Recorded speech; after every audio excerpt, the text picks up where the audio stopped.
All right, we are recording, and I am Tim Quast. It's 12:33 Mountain Time. Sorry to keep you waiting a little bit. 2:30 p.m. Eastern Time on June 15th, the Ides of June, and this is the Market Structure Edge demo and discussion. I took a little heat from some new folks via email because I didn't explain how to use the platform. And I kind of forget because, you veterans and we get together often and we talk about making decisions. And so I sometimes forget that can be helpful. And of course, if you know how to use the platform, it can be somewhat mind numbing to have somebody wade through, well, do A, B, C, D, and E. So let me do I'm going to do a very quick, just 2-minute look for anybody who's new at the platform. And then we're going to get right into today and how context matters. And thank you, Dan Eisenberg and Steve Hicks. I mean, I've taken your comments to heart. I'm very willing to assail the battlements of my skepticism and try things. I know a lot about market structure, but it's I am not. I wouldn't call myself a veteran trader. I mean, I'm very, I trade a lot and I'm comfortable, but it's not like 20 years of the, market structure. So Chris, I'm just gonna meet you there. So thank you for that. I have to say, the things that you have suggested have been working very well, and I'll show you even how I'm using it at Interactive Brokers. And yours might be simpler, Steve, at Thinkorswim. What I'm talking about is how do you use volatility to find a good entry point when supply and demand indicate it, and then take the gains that the market gives you and protect yourself from downside risk. Because clearly, if you do those things, it is superior. Out of the trades that I've executed, I've been pleasantly pleased that they've executed just fine. I was concerned about that. Would I have to keep adjusting those to get them to fill? Well, I have to make some adjustments here and there, but that's working pretty well. So first of all, just a very quick couple of points for you folks who are new about Edge. And let me switch to the platform here.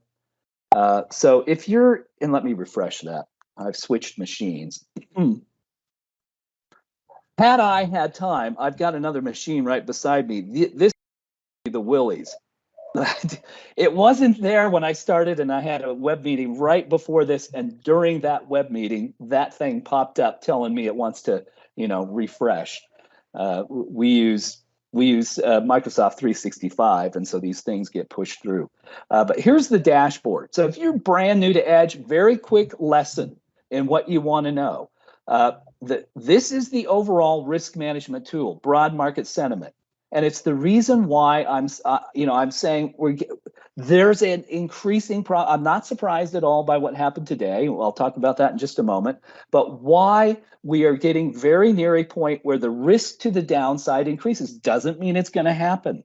But generally speaking, when broad sentiment gets up to that red line, there is increasing risk to the downside. The market will have a harder time. If the supply falls, that can support the market. That happened here both times. Here we're all the way down to 48%, which seems like a very high number. That's short volume, not short interest. It's the data set associated with what's called the modified uptick rule. FINRA oversees it, but it means that 48% of the volume in the S&P 500 stocks, the stocks comprising the S&P 500 on average, is short, borrowed and or created by market makers. And we've come down from 52% back here.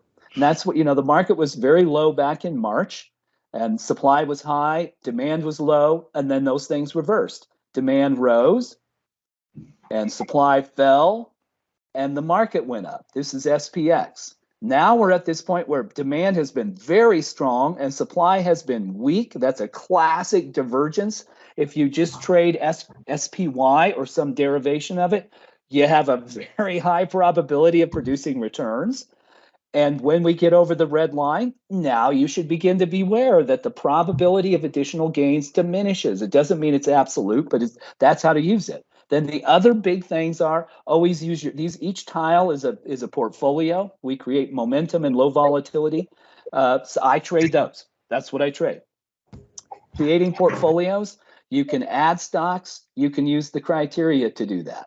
What am I leaving out, Brian, among the four things that are important to know in addition? Broad sentiment, using your dashboard, trading supply and demand divergences. If you're short, you want to trade convergences. I'm going to scroll down here to my short beta portfolio. It's got 20 in it now in tech, interestingly. Passive is beginning to show up as a force that is short tech. And these are converging instead of diverging. You know, the divergences produce gains, convergences produce declines. Okay, so that's a basic overview. Feel free to reach out to me via email, tq at marketstructureedge.com. Sometimes it takes me a little bit, but I'm always happy to help you understand the basics. Okay. Hey, Tim, maybe just a quick word on the difference between a static portfolio and a dynamic, what that means. Okay, yes. So static means you enter the tickers and you add them and you name the portfolio and you create it, and it will only track those that are in it. Oops, I forgot to select it. There we go. So that's static. Static means you create it. Dynamic means the math creates it for you and you put in criteria instead. So if you want to find stocks that are at 10 and have been there, so sentiment days at 10, let's say we want to find stocks that have been at 10 a long time, greater than 15 days. And then you can add various other criteria to that and name your portfolio. I'm going to just filter it here. That you use the criteria, and those are going to be fresh every day. Data refreshes overnight around midnight Mountain Time. And then it will give you whatever meets your criteria every day. That, by the way, is what we do with momentum. It's a highly refined set of mathematical signals that are designed to give you things likely to appreciate in the short run. You know, you could do long-term portfolios by keeping your portfolio balanced towards things with fives with declining supply, like this low volatility portfolio, very steady demand at 5 and falling supply. That's the kind of stuff that's probably not going to perform like tech, but it's probably going to keep you from losing a lot. It will give you probably reasonable market returns, but it's a sort of value portfolio. Momentum is trying to capture shorter term gains. Okay, let's talk now about today. You know, the market's booming. Should we have expected that? Well, yeah. I mean, we've had the best momentum signals since January, and I've been talking about it in the market desk notes that this number was 26 yesterday. Financials was the lead sector. It's now switched to consumer discretionary. It can be a minor difference that creates that. But when there are a lot of stocks in the momentum portfolio, probably a lot of opportunity to produce returns. And what kind of returns? How do you know what you might make? Well, a great tool to use, it doesn't mean you have to do this, but if what you're after is consistent returns, then volatility is a great tool to use. Volatility is the average spread between intraday high and low prices, but it could be, you know, with a stock closed yesterday at 31 and today it opens at 30.80. Well, that's a decline of, call it, you know, 1.3% or so. Well, if the stock has 3% volatility, boy, that could be a pretty good entry point. If the supply and demand are diverged and it's down 1.8%, there is a high probability that you can make 2%. And that's the sort of idea. It's that if you're consistently taking what the market gives and it's volatile, and if you take a piece of what lies between 3 or 4% and you repeat that over and over, that is a great way to produce returns without, you know, heartburn, stress, sleepless nights, uncertainty, all those things that can come with trading. And why does that work? Well, because the machines that create the bids and the offers, Citadel, Hudson River Trading, Virtu, Two Sigma, Jane Street, Tower Research, Infinium, GTS, all of those firms that are out there making the bids and the offers, they know the same stuff. There's a degree to which they're willing to cross a bid or an offer and match a trade. Well, That's what they'll give us. It's kind of, I use the analogy that it's like Citadel made $16 billion last year trading tenths of a penny. Why? Well, nobody competes with them. Who's going to do that? Investors aren't crossing the spread for a tenth of a penny. Citadel is. And you say, well, that doesn't seem fair. Why can they do that? Well, you could, but you're not going to be as fast and well-informed as Citadel. And the SEC is fine with that because Citadel creates a lot of bids and offers. And the whole purpose of the stock market is to perpetuate a continuous auction, that there is always 100 shares of everything to buy and sell. That's what the SEC wants, and it permits market makers to manufacture stock to make that happen and to cross the bid and the offer and take a tenth or a half of a penny. Well, in the same sense, machines which are far better informed than we are, look, fundamentals won't do this. Yeah, I could give you all the reasons in the world why, IGT is a great company. The reason it's a 10 is because it's exploring strategic, alternatives for some of its businesses. It's not, unfortunately, driven by fundamentals. It's driven by supply and demand and the willingness of machines to set prices. So we're going to take advantage of that. And look, there are other ways. But if you want a high probability, consistent way to produce returns that you don't have to worry about, this is a great way to do it. So back to today, no surprise. Index options expire today. Tomorrow, quad witching. Index options, index and stock options and futures. I don't even know how many single stock futures there are, but that stuff all expires. The round 3 of Russell rebalances, that finishes next Friday. The S&P and NASDAQ and various other quarterly index rebalances are occurring. That's been going on, but all of that is occurring. That stuff is very important to understand too. But it was no surprise that we should get a good day in the markets. It doesn't have to do with the Fed. It has to do with very strong supply-demand divergences. And look at this portfolio, very strong demand, falling supply. Move over, look at the broad market, very strong demand. Well, those conditions are very likely to mean that we can make good returns in those stocks. Okay, now I'm going to pause there for one moment and see if there are questions, comments, observations, and then I'll go on to my next item here. And Phil, if you got observation, yes, Vincent. Okay, you've got it. Let me go to the chat and I'll address this.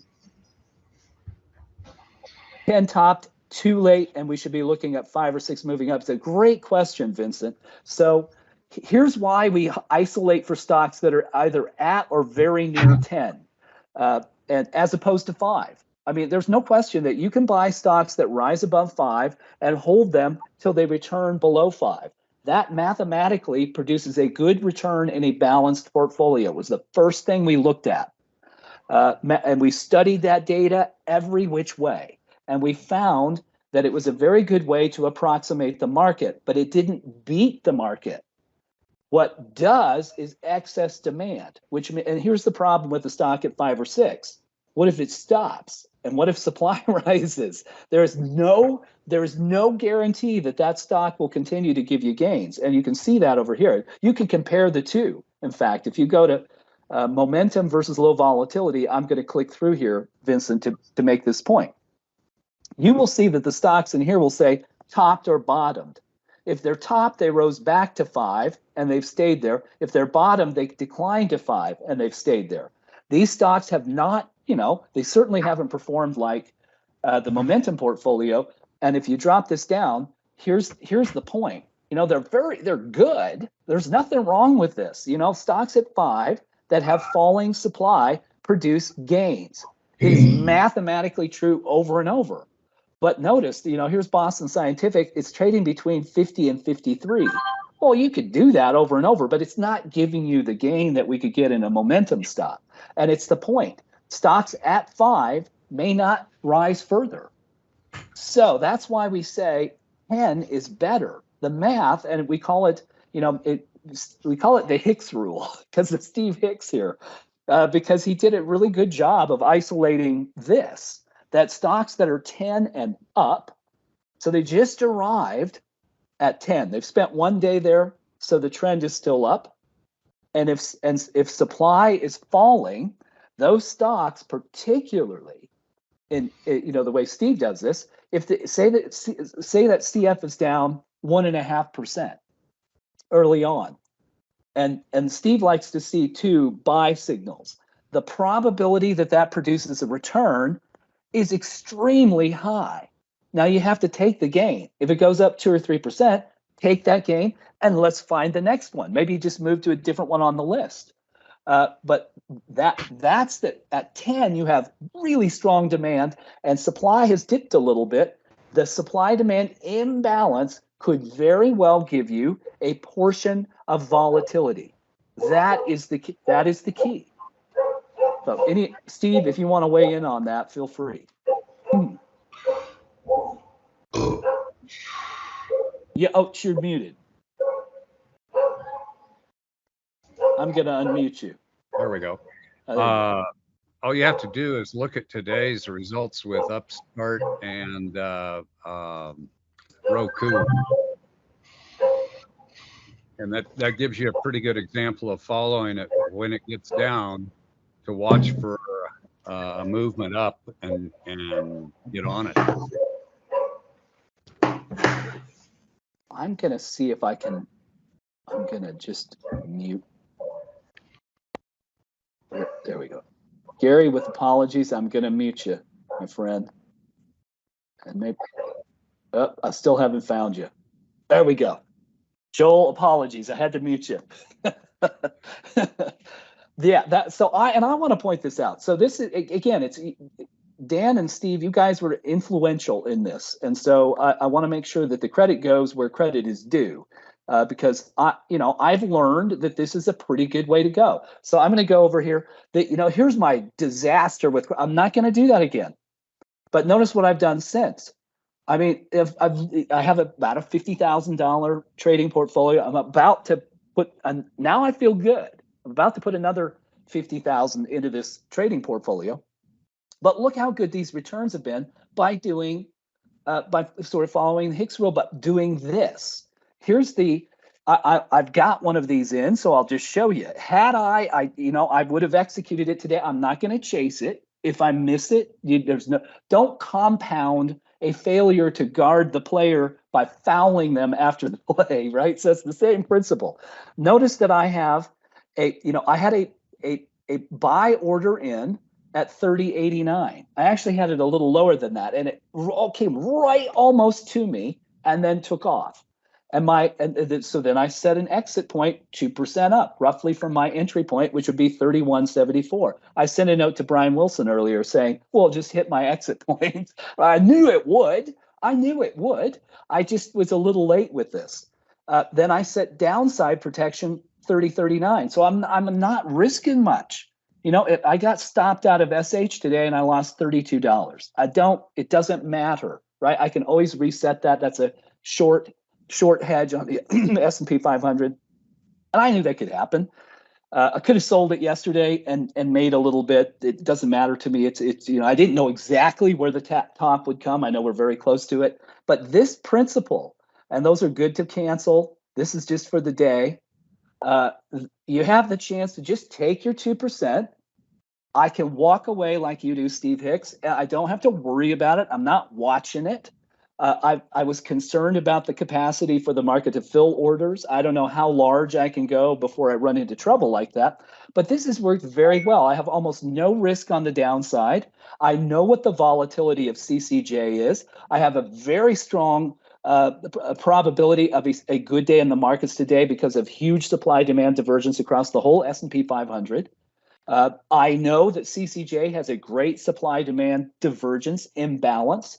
I mean, I have stacked all the math in my favor.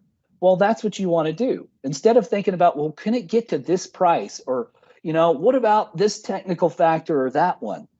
This is very simple, very easy, low stress. You don't have to worry about it. All I do, closing this, is, I'm going to go look at the list, and I found a half dozen in here that were pretty good to look and say, oh, well, that one's down half its volatility. That's how I choose. It's not that I think, is Unity better than NEO to trade? I like NEO less because it's less than a $10 stock, better opportunity for upside, but more risk associated with it. But it's not picking a particular stock, it's picking supply demand balances. And the machine has already done that for you, right? You don't even have to worry about it. Just you can hunt through thousands of securities to try to find some nuance that might be better, but it's not necessary. The math will already tell us, and we can see, you look across the behaviors, that won't determine what the price will do, but it's interesting. You can see where passive money is, active money is buying CCJ. That to me, that was the very best stock of the day, and here's why. There are other things that have moved more, and Steve, you mentioned Upstart. So this is very strong demand, big decline, particularly the last 2 days. Price also didn't do well the last couple of days. Well, the probability is very high that it does today. Right, so those kind of conditions are so I put them at the top of the list. Then I looked at several others. All of them had moved more than half of their daily volatility, and I thought, okay, well, I don't miss out. You don't miss out on making money. There are good days and bad days in the broad measures, but if you're following the math, there is no need to. I mean, you can have good days all the time. You may get stopped out on occasion. I've had it happen once in 20 trades, and that was SPLK. I lost $50. So I should have sold it, right? I saw it was up like 1.92%, and I could have modified my order and executed it, and I didn't. Okay. Tim? Yes. Can you tell me why Roku is not in momentum? Let's take a quick look at it and we'll know right away. There'll be one factor, that's the problem with models, of course. One factor could boot a good stock. And I traded Roku too, I think yesterday. I followed that same model. There's why, Steve, because day over day, supply rose. So in this particular portfolio, I'll show you, but that's why. So that one little change doesn't mean it's the end by any stretch. That could continue to do just fine as it did. Another key point, supply-demand imbalances. Broad sentiment is predictive. It's one of the things that I wanted to point out. It's not that it happens today, May. I think when you have context like options expirations and index rebalances, it can change the outcome. Instead of being 3 or 4 days, now maybe it's shortened or elongated. But these conditions should give us predictive returns, not just today, but several days. Yes. But I thought the down was 30 days.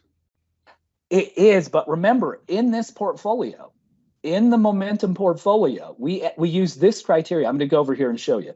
So in this particular portfolio, because I actually added that because of you, because it's that sentiment trend, 1 day, 5 day, the default's 30. If you look at the dashboard, it's going to be 30 days here. The 30-day trend, if you go into the portfolio and you see it says up or down, right, that's going to be a 30-day trend. But the criteria in here, if I go to the system portfolios, one of the criteria in the momentum portfolio is that the one day trend, where is it? Right here, short volume percent trend 1 day is down, because we want to stack as many things that produce a good outcome as possible. So Roku, look, it's a great stock. It didn't move much, and it performed very well. But that's Tim, why there's a couple of other questions out there, Tim. Okay, let me get to those. Okay. Mo, nice to see you. What is optimal demand, supply, and volatility values for catching breakouts? I say it's central tendencies. It also, the CCJ is great to me. But Roku is too. Look at the huge difference between supply and demand. Let's go there, and then we'll show you CCJ. This is fabulous. Notice where the price took off. You get to 10. What popped the price? What caused the price to go boom? Well, the supply side, huge deficit in supply. So if you have really good demand, sudden decline in the supply side, that's optimal. If I look at CCJ, well, I could do it here too, and that'll save a little time. So here, and it's just an example. It doesn't have to be this good, but when it is this good, the probability of gains is extremely high. You know, it's the fact that demand's very strong, and supply the last 2 days, boom, boom, 2 days running, we dropped sharply, dropped from 40% to 30%. I mean, it's a huge decline. Well, the probability that the price rises, all other things being equal, is very high. Now, if demand is falling in the broad market and supply is rising, and the sector, yes, as an energy stock doesn't look good, the probabilities diminish. It doesn't mean it still won't give you returns, but now, you know, if I'm looking at it now, I'd be happy with 1.5%, right? So instead of 3, that's how to think about that. Okay, back to Andrew. So you're putting, yes, Andrew, that's right. And do I expect a lot of that? No. But if I know now that the broad sentiment is over, I mean, it's 6.8. The statistical probability, I've run this math, we've run this math internally over and over and over varying periods of time. The statistical probability of additional gains over the following 30 days when the market is 6.8 is 0. In fact, the market is consistently down 5%. Now, this may be the exception. I'm not saying it will, you know, that I don't worry about that too much, but if I'm going to use a hedge, I'm doing it about now because they're very high. They're strong. How long can we continue this? Well, maybe we could continue it, but the probabilities mount in our favor, and so maybe I can make a little money doing that. That's all. Doesn't mean I'm not going to continue to trade supply-demand divergences. Bob. Couple of examples of stocks with divergences and why would one work and one wouldn't. Okay, Oxy, right.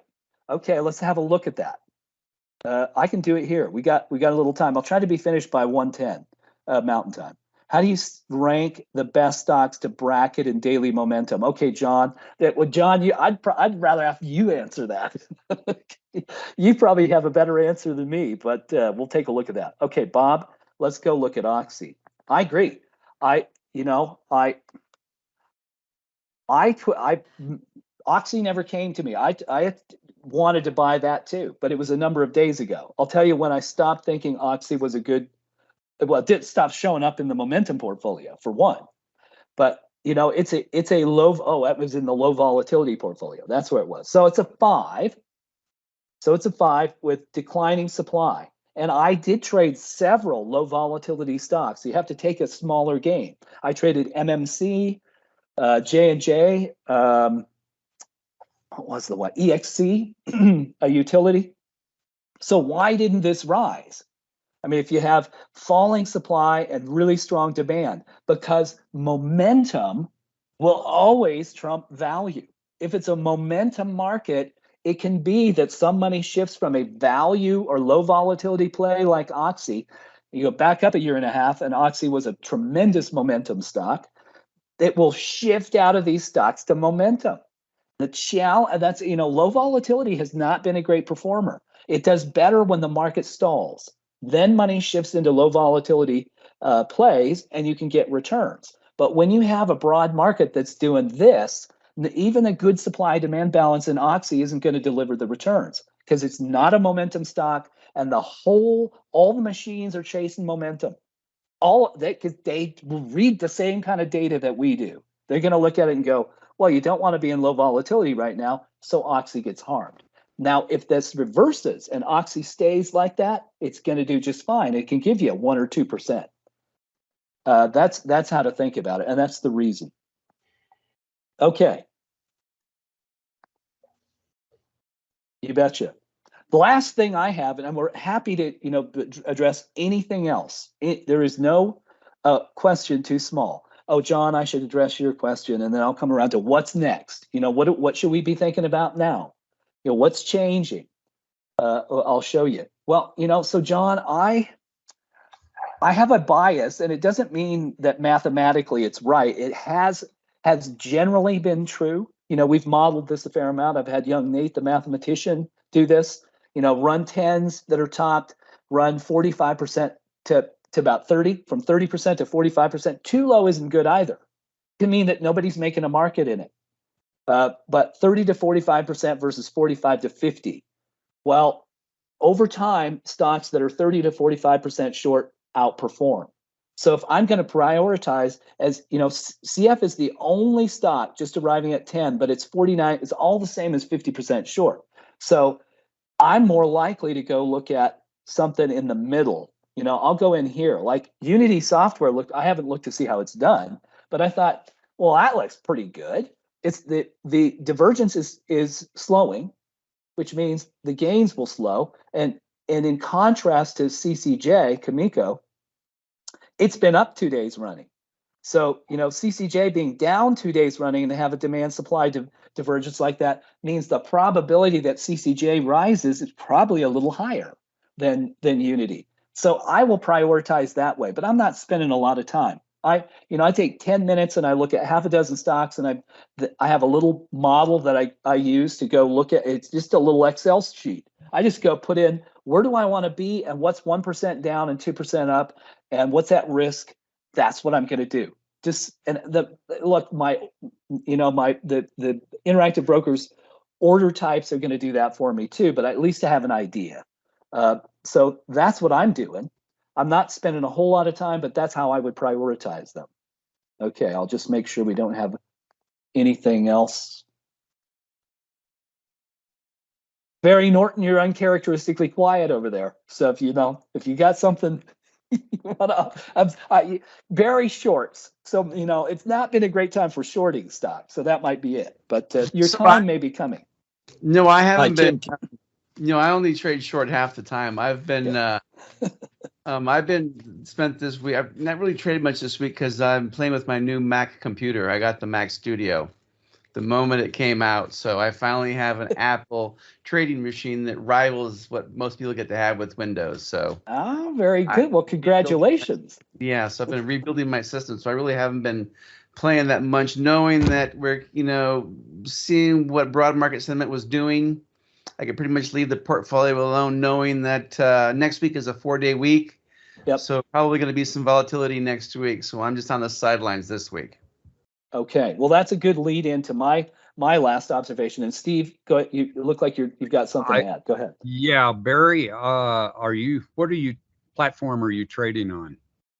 I trade on Fidelity for my 401k, and then I trade on Street Smart for Schwab. Okay. And then I use Thinkorswim for my charting. Okay. I just put a warning out to anybody who is using Apple with the M1 or M2. It's a disaster. They admit at Thinkorswim that they can't get it right. So it just constantly disconnects. I mean, 4 to 5 times in a day. I've had to switch back to my Lenovo for my trading and using the Apple for the screens. But anyway, if anybody's using Thinkorswim, be aware. Yeah, I'm running 3 monitors, and I haven't had that problem. I run 54 charts in various time frames to watch indices and what I'm trading, and a lot of semis. So I've good to know, but unfortunately, I haven't had that problem. Okay. Only on Thinkorswim. I don't get it on any other platform. Cool. Good. Hi, Tim. Can you hear me? Yes, I can. Randy. Tim, this is Gregory. Oh, Gregory. There. Now I see it. I saw it flash. Okay. Randy, I thought it was you. Hey. Yeah, I have a quick question and a comment. I'm pretty new to the platform, about a week into the trial, and I tend to be more index and ETF oriented rather than individual stocks. Okay. But I'm interested in the, your sentiment stuff, your supply demand, and I started putting together some ratios of it, and I was wondering, is there a way to screen by ratios of supply demand, just as you have the red and the green lines for, what you might call overbought or oversold? I think it'd be really cool to see on a bunch of these stocks, or if you did it on some of the other ETF indexes, what the ratios were. It would just take, I think it would be a great shortcut. I agree, Gregory, and John Cook's always pounded me on this, and he's got some good data. And it's not that we're insensitive to it. I would very much like to do this, and I'll give you an example if I can. Which, by the way, John, who's on this call, I think you're here, John, because you asked that question, came up with. So bear with me. I'll have to pull this up. Let's see here. Bear with me. Box has been running. Have you noticed this, Brian? It's running really slow for me today. Let's see. What I want is, yeah, I don't know what the deal is. Maybe it's me. If you're not having this issue, I want to pull up a sheet that so Brian Wilson uses this fair amount. John Cook came up with the idea.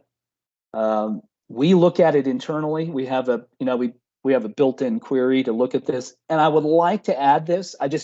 We've got so much going on right now that our guys just have not been able to do this. Figure out where does it go? How do we make sure that this works? Yeah, it's really, I don't know what the deal is. I may not be able to do it. Brian Wilson, maybe you have it up. Hey, you know which one I'm talking about. Yeah, it's just that. You're looking at ETF data, Tim? No, I'll show you what I'm looking at. Okay. Yeah, we track that too. We track create redeems. We track all kinds of stuff. Here's what I want. The sector sentiment trends. I can at least show you this. So it just on the screen here, because we're bouncing up against the time. But Gregory, this is an example, I think, of what you mean, and the tool that we'd like to be able to just, you could hit this and see it right away, see the balance. I mean, I debate internally whether there's, how much incremental additional value is there over broad sentiment, because to me, broad sentiment says the same thing. But I think this is what you mean. Could you look at, maybe I can open this in Microsoft Online. Could you look at the overall trends in supply and demand? And this is, I mean, it's a great case in point. And this is, again, John, this is your doing. But you can look at all the sectors and, what's bottomed, what's topped. You could do combinations. But if you look at the market, how much of the market is topped or down? Well, it's 70%, right? 70% of the market is topped or down. How what's the mathematical probability then that we continue to deliver strong gains? Well, it's certainly a number that's diminishing. It's not, and nothing's bottomed. So, if you looked at that, you'd say, well, there's probably going to be a reversal. Now, to me, I can see that just about the same way using broad sentiment. Now, it's a blunt instrument, but I look at this, say, it's over the red line. I know mathematically that's we're going to be at near a top. And supply Tim, stopped right there. Yes. Tim, maybe I wasn't clear. I was talking about the ratio of demand to supply. I've been plotting it. After yesterday, it was at I think 14%. When I started about a week ago, it was at 10%. To me, these are good numbers because they capture both the demand and the supply inputs. It's not. It's not, and it's not something we've studied. So you might be onto something. It's possible. John, I see you're about to weigh in. Go ahead. I'd agree. I think, you've seen my emails and my ass, but I think there's understanding like the divergence and how that's interacting, I think is key, right? Like I'd like to dive in more to the supply side too and understand like, how the trend's affecting. I mean, I could almost see you doing 2x2s as well, right? Like right. How many, from a divergent, like take the S&P, for example, how many stocks in it are in in divergence versus convergence, right? Like that right. To me gives a signal. There's a lot of ways you could cut the data, just to understand, how much longer a trend could run, like what to expect. I think like the thing that'd be interesting is like start looking like, 5 days ahead or 10 days ahead the window, like what do you think is going to happen? Because I think, depending on how you want to trade it, you could really manage a portfolio there to like hedge and stuff like that as well. Yeah, and let me know, Gregory, what you find. If you will, and I can put young Nate the mathematician on it. He's got a big pile of stuff on his plate right now, but we sure try to do it. Yeah, exactly, Andrew. No, it's right. I have 42 auto sorts in my email box to sort things into folders so I can keep track of them, because it's just I get inundated with things. But I will get back to you. I appreciate that, Andrew. Yeah. All right, you guys. I kept you a little long. Hey, Tim, Anything else? Yes. Yes, Dan. just coming out of the clouds, can you look at X? It's a pretty neat chart. I saw that too. It was one of the ones on my list today, and I missed it. I'm just a little bit behind today. But materials I bought it yesterday and sold out today. Perfect. Yeah, there is a great illustration, and thanks for pointing that out, Dan. Here again, the green part of the graph, very strong demand. It's a volatile stock, moves 6% a day, roughly. Declining supply, and the price was down yesterday. What a beautiful setup that is. If you can buy a stock with really strong supply-demand divergence that's down on a day, the probability that the next day or the day after you produce a good return, very high. So well done, Dan. That is exactly what you want to do. That's a great point for me to quit. We'll leave on that really good high note. Okay, we'll do this again next week. We'll see where we are. I think, it's a short week next week. We'll have new options trading on the same day the counterparties have to square the books, on Tuesday. I'm not saying anything will happen. Mathematically, over time, if there's going to be a bad day, it tends to be things like that when new options trade, particularly if there's been enormous demand. Do people come back at the same pace? If they don't, then the counterparties have overstocked and they put stuff on sale and the market goes down. Again, I'm not saying that's going to happen, but we'll see how next week goes, and I'll see you Thursday. Thanks very much. Good to see you guys.